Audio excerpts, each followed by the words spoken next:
낮은 형제는 자기의 높음을 자랑하고 부한 자는 자기의 낮아짐을 자랑할지니 이는 그가 풀의 꽃과 같이 지나감이라. 해가 돋고 뜨거운 바람이 불어 풀을 말리면 꽃이 떨어져 그 모양의 아름다움이 없어지나니 부한 자도 그 행하는 일에 이와 같이 쇠잔하리라. 아멘. 인생을 살면서 신앙이 드러나는 때 중에 하나는 인생 가운데에 어려움을 겪을 때입니다. 갑자기 자녀가 아프다라든지, 재정적으로 정말 갑자기 큰 어려움을 겪는다라든지, 또 청년들 같은 경우에는 이성 친구와 이별을 한다든지, 이런 인생에 어려움이 드러날 때에 우리의 신앙이 가장 잘 드러납니다. 이럴 때 중요한 게 있습니다. 주님의 이름을 먼저 부르는가 아니면 세상의 방법을 먼저 구하는가를 보면서 우리의 신앙 상태를 확인할 수 있습니다. 앉아 계신 성도님들에게 질문 드리고 싶습니다. 최근 언제 어려움을 겪으셨습니까? 그리고 그 어려울 때에 가장 먼저 무엇을 구하셨습니까? 세상의 방법을 먼저 구했습니까? 아니면 주님의 이름을 먼저 구했습니까? 신앙이라는 게 그렇습니다. 신앙이라는 게요, 믿음이 1등인지 세상의 방법이 1등인지에서부터 갈리게 됩니다. 세상의 방법 1등, 신앙 2등, 그럼 신앙 2등이니까 그래도 믿음을 지키고 있네, 이거 아닙니다.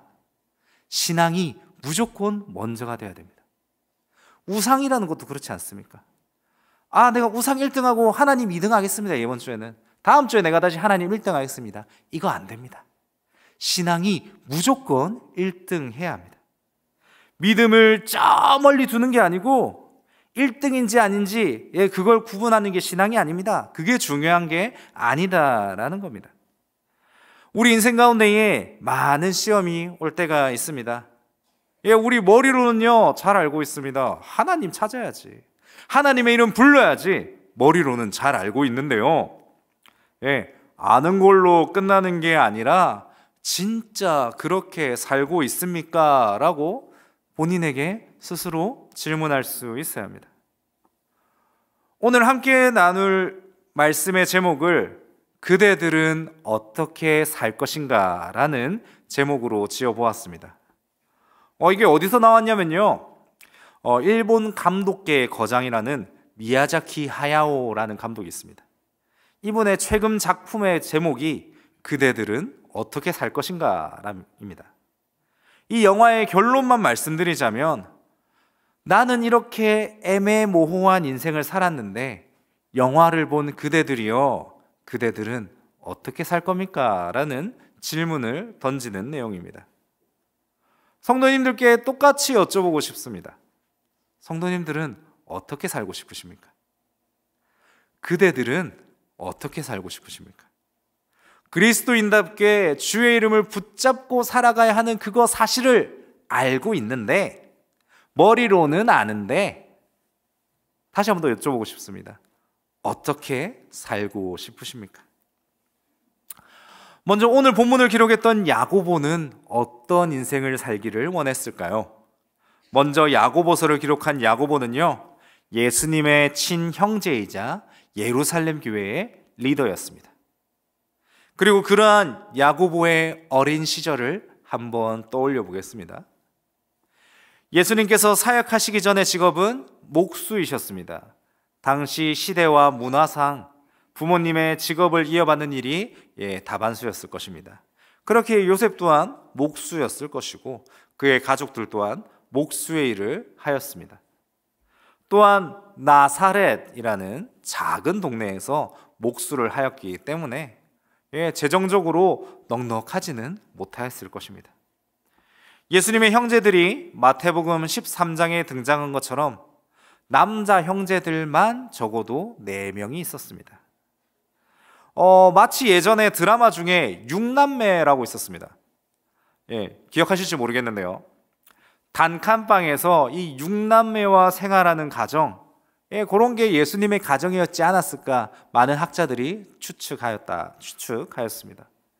그렇게 가난한 삶을 살아가는 야고보는, 예수님의 가족들은 어느 날 가나의 혼인잔치에 참여하게 됩니다. 그리고 그때 예수님께서 자기 형인 예수님이 물을 포도주로 만드는 그러한 기적을 눈앞에서 펼치십니다. 물을 포도주로요. 그것도 최상급 포도주로 말입니다. 야고보는 무슨 생각을 했을까요? 요한복음 2장 12절에서 예수님은 어머니와 형제들과 제자들과 함께 가버나움으로 내려갔다라고 본문은 말하고 있습니다. 제가 만약에 야고보였다면 이랬을 것 같습니다. 아니 형, 아니 예수 형, 이런 능력이 있었습니까? 아니 왜 안 보여줬대? 형 이제 그 능력 있는 거 우리가 알았으니까, 와 물을 최상급 포도주로 만들었으니까 우리 이제 돈 좀 벌어보자. 우리 좀만 큰 집으로 가서 방 뭐 3개도 안 마렵게 2개짜리로 가서 좀 남 부럽지 않게 한번 좀 살아보자. 이렇게 했을 것도 같습니다. 물론 제 추측입니다. 근데 분명한 것은요, 성경의 기록은 예수님이 이제 가족들을 떠나서 열심히 사역을 하셨다는 것, 그리고 야고보는 요한복음 7장에 기록되어 있는 것처럼 예수님을 하나님의 아들로 믿지 않았습니다. 심지어 그래도 자기 육신의 친형인데 얼마나 믿음직하지 못하였는지, 예수님이 십자가에 달려 죽으실 그때까지 친형이 십자가에 달려 죽었는데도 야고보는요, 형 옆에 있지 않았습니다. 그렇게 예수님을 부정했던 그가 부활하신 예수님을 만나게 됩니다. 고린도전서 15장 5에서 7절인데요. 제가 읽어드리겠습니다. 15장 5에서 7절입니다. 게바에게 보이시고 후에 12 제자에게와 그 후에 500여 형제에게 일시에 보이셨나니 그 중에 지금까지는 대다수는 살아있고 어떤 사람은 잠들었으며 그 후에 야고보에게 보이셨으며, 부활하신 예수님이 야고보를 만났습니다. 그리고 이 야고보라는 인물은 그 이후에 인생이 바뀌게 됩니다. 하나님의 인도하심에 따라 믿음을 가지게 되었고 수많은 인생의 여정 가운데에 예루살렘 교회의 지도자가 되었음을 사도행전 21장을 통해서 확인할 수 있습니다. 야고보가 맡게 된 예루살렘 교회는요, 오늘날로 치자면 저기 서울에 있는 또는 강남에 있는 가장 중심적인 위치에 있는 교회라 할 수 있습니다. 힘도 셌을 거고요, 권위도 충분히 내세울 수 있었을 것입니다. 그런데 정말 대단하게도요, 야고보는 그러한 권위를 내세우지 않습니다. 야고보서 1장 1절입니다. 야고보서 1장 1절 함께 읽겠습니다. 시작. 하나님과 주 예수 그리스도의 종 야고보는 흩어져 있는 12지파에게 문안하노라. 아멘. 그냥 단순한 소개말 아닙니까? 라고 질문하실 수 있지만 이게 정말 대단한 게요, 보통은 자기의 양력을 내세운다든지 내가 무엇을 했습니다, 그렇기 때문에 이 글을 읽으십시오 라고 말할 것 같은데, 야고보서 1장 1절에서는요 야고보가 자신을 소개할 때 딱 한마디 합니다. 내가 예수님의 친형제고 내가 지금 예루살렘 교회의 리더고 이런 말 일절하지 않습니다. 저는 하나님과 주 예수 그리스도의 종입니다. 딴 거 없습니다. 저는 하나님과 주 예수 그리스도의 종입니다 라고 자신을 소개하고 있습니다. 요즘 말로 하면 스펙이 빵빵한 사람입니다. 그럼에도 불구하고 딱 한마디 했다라는 겁니다. 야고보에게 있어서 내세운 것은 딱 하나라고 말씀드렸습니다. 그가 믿음 후에 얻게 된 하나님과 주 예수 그리스도의 종, 이 타이틀 뿐이다라는 겁니다. 결국 야고보에게 있어서 야고보, 당신은 어떻게 살 겁니까? 그대는 어떻게 살 겁니까? 라는 질문에 야고보는 이렇게 대답했을 겁니다. 저는 하나님과 주 예수 그리스도의 종으로 살겠습니다 라고 말입니다. 이는요, 세상의 가치와는 완전 다릅니다. 세상은요, 자신을 드러내려고 안달합니다. 세상을 자신을 드러내고 자기를 피하려야 됩니다. 그런데 부활한 예수님을 만나게 된 야고보는 이와는 전혀 다른 가치를 말합니다. 세상의 가치대로 살았다면 많은 돈을 자랑했을 것이고요. 나의 높음을 자랑했을 거고요. 많은 힘을 자랑했을 건데 오늘 야고보는 그것을 자랑하지 않았다라는 겁니다. 부활하신 예수님을 만난 야고보의 인생의 고백처럼 그는 오직 예수님만을 자랑했습니다. 이제 본문을 다시 보겠습니다. 오늘 본문에서 낮은 형제는 자기의 높음을 자랑하고 부한 자는 자기의 낮아짐을 자랑하라고 말합니다. 보통은 그렇지 않습니까? 보통 세상에서 그러지 않습니까? 내가 이만큼 한 거 자랑하고 내가 이렇게 노력하고 시간 들인 것을 자랑합니다. 교회 안은 어떨까요? 자기 자랑하는 사람 한 분도 못 보셨나요? 아니요, 저는 많이 봤습니다. 내가 며칠 동안 금식 기도하고 내가 시간을 이렇게 열심히 쓰고 성경을 몇십 독하고 이런 분들 많이 봤습니다. 왜 이렇게 자랑할까요? 내가 수고했으니까, 내가 고생했으니까 남들이 알아봐 줘야 되지 않습니까? 여러분, 우리를 한번 돌아봅시다. 우리는 어떤 사람입니까? 예수님만 자랑하는 사람입니까? 아니면 나도 자랑하고 예수님도 자랑하는 그런 사람입니까? 다시 말씀드립니다. 신앙이라는 게 예수님 2등 정도 하십시오. 내가 내세울 거 1등 하겠습니다. 이거 아니라고 말씀드렸습니다. 예수님이 1등 하셔야 됩니다. 자, 그렇다면 우리가 자랑할 것은 또 무엇입니까? 자, 어떻게 자랑해야 합니까, 그러면? 말씀 읽었고 세상의 가치와 다른 인생 살아야 하는 거 머리로는 아는데 어떻게 해야 될까요? 무슨 방법으로 이를 행할 수 있습니까? 본문은 말하지 않습니까? 부한 자는 자신의 낮음을 자랑하고 낮은 자는 자신의 높음을 자랑하라라고 하는데 이거 어떻게 합니까? 어떻게 해야 될까요? 오늘을 살아가는 나는, 오늘의 본문은 무엇을 말하기에, 그리고 이 본문을 읽은 나는 어떻게 살아야 합니까? 이를 이해하기 위해서는요, 성경에서 말하는 부와 가난의 개념을 먼저 이해해야 합니다. 성경에서 거지 나사로와 부자의 이야기라든지 부자 청년이 예수님께 질문했던 이야기라든지 부자들을 부정적으로 묘사하는 몇몇 부분이 있습니다. 그런데 곰곰이 한번 생각해 봅시다. 그 사람들이 부자라서 그들을 나쁘다라고 말합니까? 부자라서 성경이 그렇게 말하는 겁니까? 여러분, 부자는 나쁜 사람입니까? 가난한 사람들은 착한데 나쁜 사람들한테 당해서 고생합니까? 그럼 성경은 가난을 무엇이라 합니까? 잠언에 있는 많은 가난에 대한 말씀이 있습니다. 대부분이 이제 게으른 자에게 가난이 갈 것이다 라고 말을 합니다. 그래서 가난한 것을 게으름에 대한 결과라고 생각을 합니다. 물론 맞습니다. 게으르니까 가난하겠죠. 그런데 모든 가난한 자에게 동일하게 적용이 될까요? 부지런히 일하면 가난이 안 올까요? 부지런히 일해도요, 가난이 옵니다. 정말 하루에 3시간, 4시간 자고 일해도 통장이 마이너스가 되는 경우가 많이 있습니다. 한 달 동안 열심히 웃으면서 살려고 해도 카드값 낼 그날이 되면 걱정과 불안과 초조가 인생을 덮칩니다. 그렇게 불안한 한 달 한 달을 살아가는 사람들에게 당신 지금 불안한 이유는 게을러서 그래요 라고 누가 감히 말할 수 있겠습니까? 자, 출애굽부터 떠올려 보겠습니다. 이스라엘 백성들은 애굽을 탈출할 때 다 노예 신분이었습니다. 노예입니다. 가난합니다. 게을러서 그렇습니까? 아니지 않습니까? 만약 가난이 무조건 게으름에 대한 결과라면요, 구제사역은 해서도 안 될 겁니다. 우리가 최근에 새벽 기도 때에 큐티 때 보았던 것처럼 이 전도서에서 말하는 것은 이 땅에 들어온 악한 결과는 결국 이 땅에 들어온 죄의 결과물로 기억해야 합니다. 모두가 열심히 씨앗을 뿌려도 누군가가 100을 거둔다 할지라도 누군가는 10을 거두기도 합니다.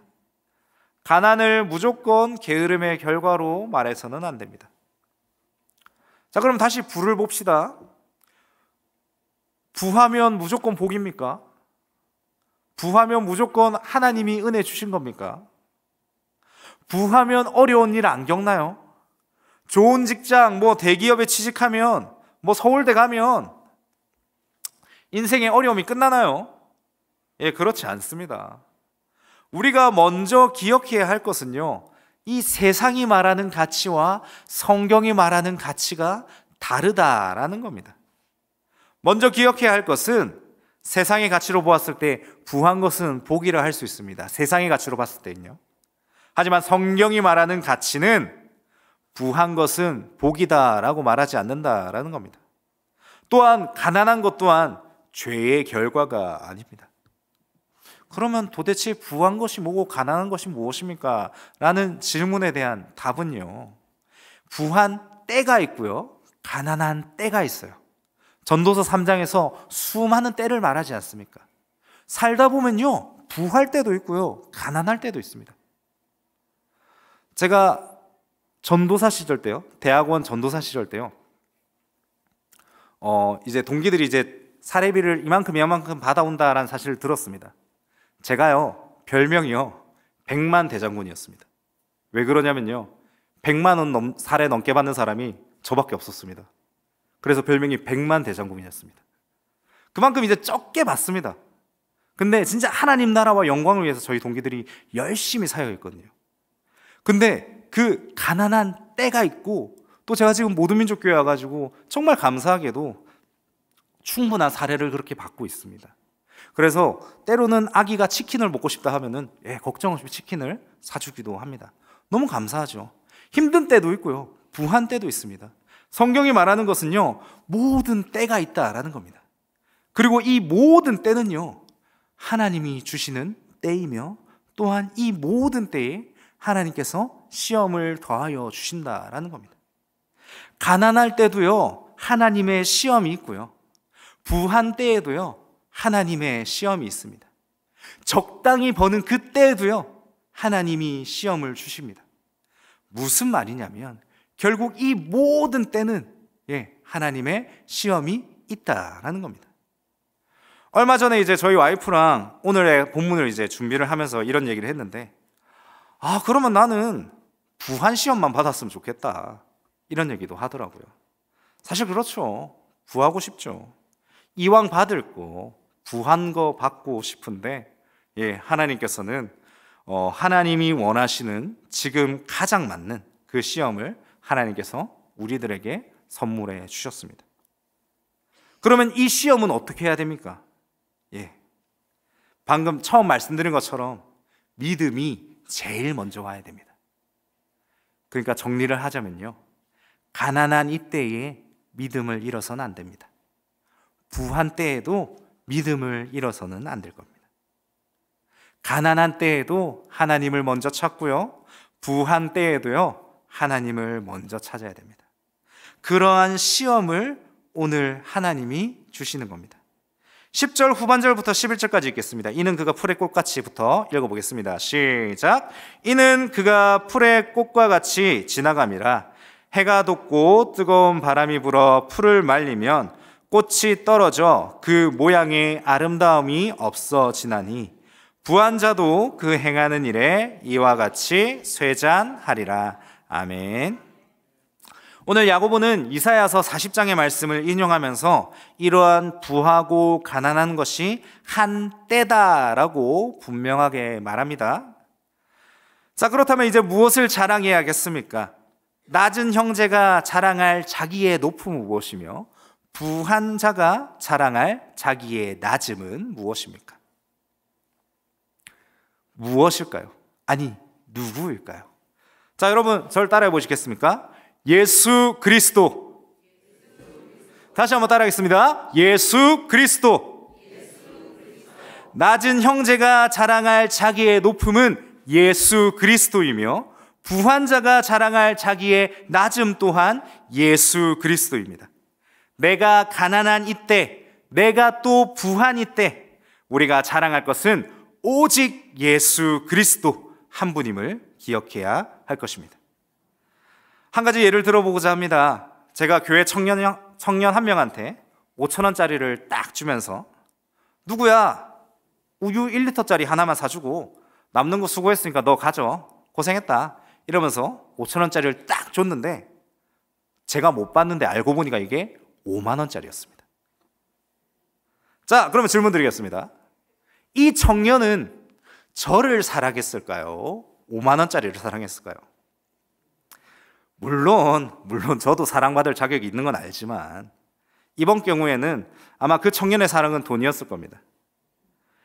예수 그리스도를 자랑한다는 것은 예수님과 함께 딸려오는 무언가를 자랑하는 게 아닙니다. 예수님 그 자체를 사랑하고 자랑해야 할 것입니다. 예수님이 우리에게 무엇을 해주셔서 우리가 사랑한다면 우리는 그 무언가 때문에 예수님을 사랑하는 것이고 나아가서 예수님보다 그 무언가를 사랑하는 것 아니겠습니까? 값없이 사랑하신 예수님을 우리도 사랑할 수 있어야 됩니다. 그렇다면 어떻게 사랑해야겠습니까? 내가 가진 것이 없을지라도 하나님 나와 동행해 주셔서 감사합니다. 내가 지금 어려운 시험을 겪고 있지만 그럼에도 불구하고 내가 주님을 먼저 찾게 해주시니 참 감사합니다.